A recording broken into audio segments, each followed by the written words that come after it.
In the spring of 1860, a high society debutante named Maria Coventry was found dead in her London bedroom, her face frozen in a mask of pristine, porcelain perfection.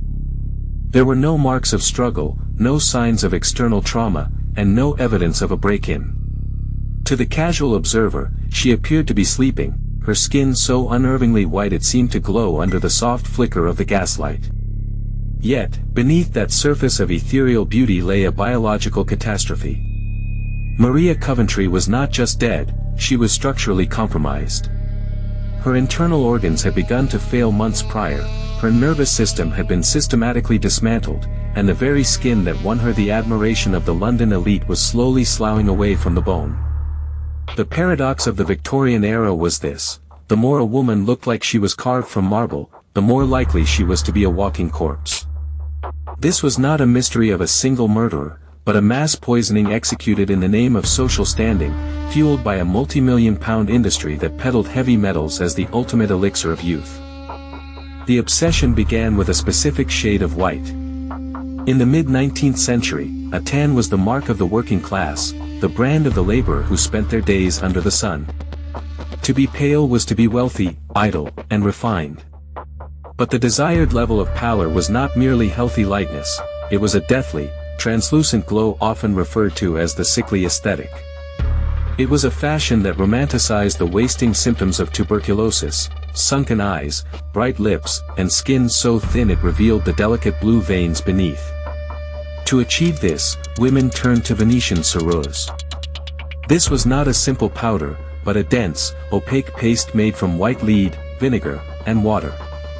When applied to the face, neck, and shoulders, it created a smooth, matte finish that hid every blemish, freckle, and sign of age. It was a mask in the truest sense of the word. However, lead is a cumulative toxin. Each application allowed the heavy metal to seep through the pores, entering the bloodstream and traveling to the brain, liver, and kidneys. The transition from beauty to decay was slow and insidious. It began with lead colic, a series of excruciating abdominal pains that doctors often misdiagnosed as digestive upsets or hysteria. As the lead levels rose, the nervous system began to fray. A woman might notice a slight tremor in her hands while holding a teacup, or a strange weakness in her wrists, a condition known as wrist drop, where the muscles become too paralyzed to lift the hand. But the most cruel irony was what the ceruse did to the skin it was meant to perfect.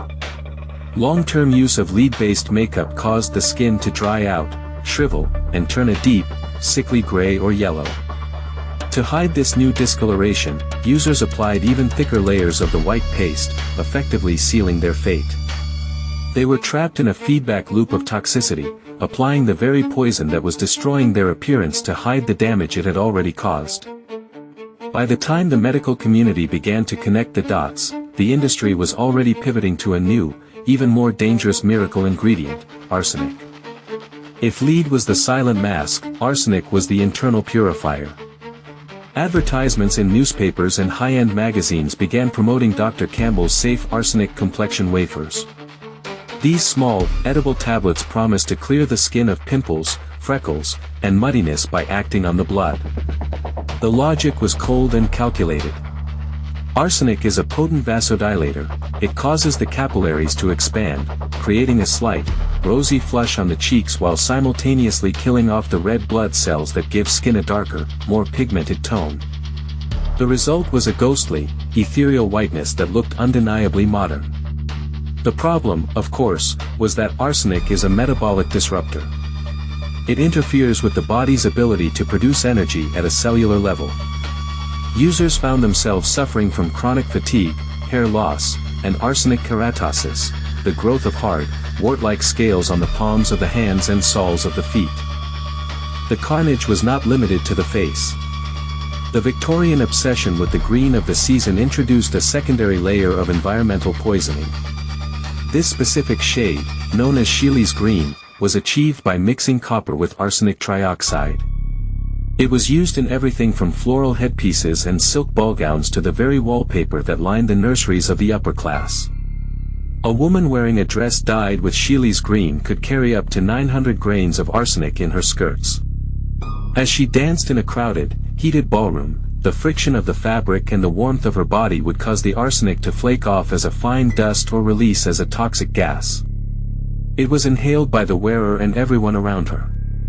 In 1861, a 19-year-old artificial florist named Matilda Schurrer, who worked with this green pigment daily, died a horrifying death. Her final hours were spent in convulsions, her sweat was green, and the whites of her eyes had turned an emerald hue. Her autopsy revealed that the arsenic had literally eaten through her internal organs. Despite these public horrors, the social pressure to conform to these lethal standards remained absolute. The cosmetics of the era were an arms race of chemical lethality. To achieve the wide-eyed look of innocence and terror, women used belladonna drops. Derived from the deadly nightshade plant, belladonna contains atropine, which paralyzes the muscles of the eye and forces the pupils to dilate. While this created a look of intense, dark-eyed beauty, it also caused permanent blurred vision, sensitivity to light, and, in many cases, total blindness. The eyes were widened, but they could no longer see the world they were trying to impress. Mercury, too, found its way into the vanity of the Victorian elite. Used primarily in freckle-removing creams, mercuric chloride was an effective peeling agent. It worked by literally burning off the top layer of skin to reveal the fresher, lighter skin beneath. The cost of this chemical peel was the systematic destruction of the kidneys and the erosion of the jawbone and teeth. Many women who sought a clear complexion found themselves suffering from mercurial erethism, a neurological disorder characterized by extreme irritability, pathological shyness, and tremors. They were becoming shadows of themselves, their personalities and bodies dissolving under the influence of the very products they believed were enhancing their value. The scale of this crisis was hidden by the lack of regulation. There were no ingredient lists, no safety trials, and no government oversight. A chemist could mix lead, mercury, and ammonia into a jar, label it rose cream of the Orient, and sell it for a month's wages. The victims were often the ones least likely to complain, as the side effects, hair loss, skin lesions, and mental instability, were considered deeply shameful. To admit to the symptoms was to admit to the use of cosmetics, which, despite their ubiquity, were still officially frowned upon by the more conservative elements of society who preached that true beauty came from a pure soul. This created a culture of silence where women suffered in private, their deaths attributed to consumption, failing heart, or natural causes, while the lead and arsenic continued to accumulate in the floorboards and fabrics of their homes. As we move deeper into the 1870s, the mystery shifts from what was killing these people to how the society could allow it to continue for so long. The logic of the era was dominated by a belief that nature could be conquered through chemistry. If a woman was not born with the pale skin of a duchess, chemistry could provide it. If her eyes were small, nature could be forced to open them. This hubris ignored the fundamental biological reality that the skin is not a wall, but a sponge. Every drop of belladonna and every smear of ceruse was a transaction with death. The social cost was a generation of women whose health was traded for a temporary aesthetic, leaving behind a trail of medical anomalies that would baffle physicians for decades. The investigation into these cosmetic deaths reveals a disturbing trend in the forensic records of the time. Autopsies of high society women often showed bones that were unnaturally brittle and organs that appeared mummified or strangely preserved, a direct result of the high concentrations of heavy metals in their systems. In some cases, the arsenic levels were so high that the bodies did not decompose at the normal rate, the poison that killed them had essentially embalmed them from the inside out. This leads us to a deeper, more unsettling question: how many of the celebrated beauties of the Victorian age were, by the peak of their fame, already biologically dead, held together only by the very pastes and powders that were dragging them to the grave? As the Victorian era transitioned into the Edwardian, the chemicals didn't disappear, they simply changed form. The introduction of radium would soon offer a healthy glow that was literal, but the groundwork for this mass poisoning had already been laid in the ballrooms and dressing rooms of the 1860s.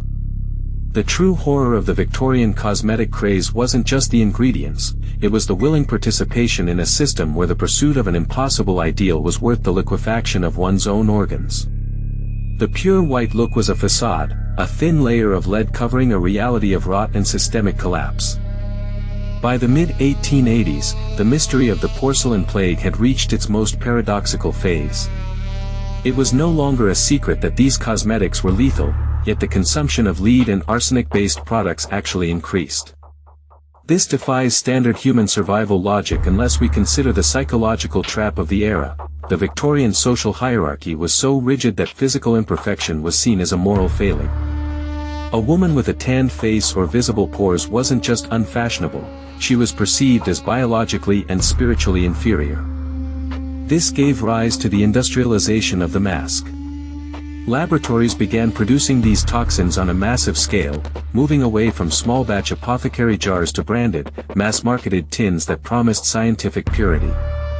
The danger was now hidden behind the authority of modern chemistry. But as the 19th century began to bleed into the 20th, new, even more terrifying forensic anomaly emerged. Morticians and grave diggers in the London suburbs began reporting a phenomenon that defied the laws of biology. When high society family vaults were opened for secondary burials, they found that the bodies of women who had died decades earlier were not decomposing. In one documented case from 1892, a woman exhumed after 20 years looked exactly as she did the day she was interred. Her skin was firm, her features were sharp, and there was no evidence of the typical bacterial breakdown that follows death. This was the ultimate cold truth. The heavy metals they had applied to their faces in life had saturated their tissues so thoroughly that they had effectively embalmed themselves while still breathing. The lead and mercury had acted as a biocide, killing the very bacteria that would have naturally reclaimed their bodies. These women had achieved their goal of becoming porcelain statues, but they had done so by turning their living anatomy into a chemical wasteland. This leads us to the most significant logical pivot in the investigation. If the bodies were saturated with enough heavy metal to prevent decomposition, what was happening to the internal architecture of their brains? Modern neurological analysis of skeletal remains from this period suggests a widespread, unspoken epidemic of cosmetic psychosis. Lead poisoning mimics the symptoms of late-stage syphilis or dementia. The high society salons of the late Victorian era were filled with women suffering from chronic irritability, memory loss, and hallucinations.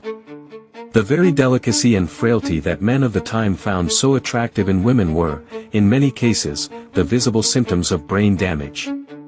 The vapors, a common diagnosis for the fainting spells of the elite, was likely the result of the body's inability to transport oxygen due to the arsenic in their blood and the lead in their nervous systems. The industry's response to these mounting deaths was not reform, but rebranding. When the public began to fear heavy metals, the marketing shifted toward radiance. The discovery of radium by Marie Curie in 1898 was immediately weaponized by the beauty industry. If lead was the old, heavy death, radium was the new, energetic life.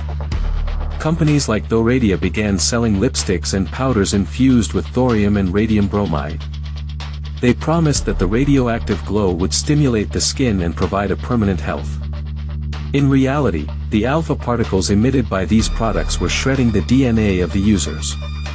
The radiant look was literal. Women were walking around with radioactive material smeared onto their mucous membranes. This wasn't just a cosmetic choice, it was a slow-motion nuclear disaster occurring on the skin of the upper class. Consider the case of the ghost girls, a term often applied to the factory workers who painted watch dials, but the trend started much higher up the social ladder.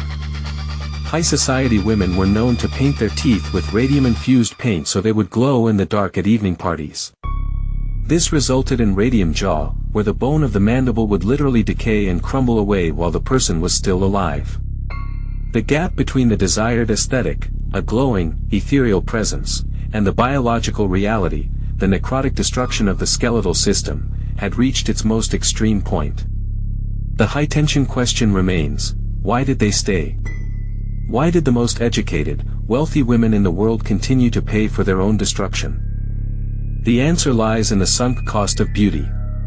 Once a woman began using these products, the damage they caused, the gray skin, the falling hair, the trembling hands, could only be masked by using more of the product. To stop was to reveal the horror beneath. They were trapped in a chemical prison of their own making. The reveal of this entire era is not just that the makeup was poisonous, but that the Victorian social structure required a literal physical sacrifice to maintain its illusions. The porcelain beauty was a biological lie. The forensic evidence tells us that by the end of the century, a significant percentage of the ruling class was physically and mentally compromised by their own vanity. The ultimate synthesis of this mystery is found in the soil of Victorian cemeteries. Recent chemical analysis of the earth surrounding the graves of the wealthy shows a high concentration of arsenic and lead that has leached out of the coffins over the century. These women were so toxic that they poisoned the very ground they were buried in. The information gap we opened at the start, the question of how a woman could die with a face of perfect porcelain, is answered by the cold, analytical reality of heavy metal saturation. She didn't look like a statue because she was healthy, she looked like a statue because she had replaced her biology with minerals. She had become a hybrid of flesh and toxin, a human experiment in the limits of social vanity.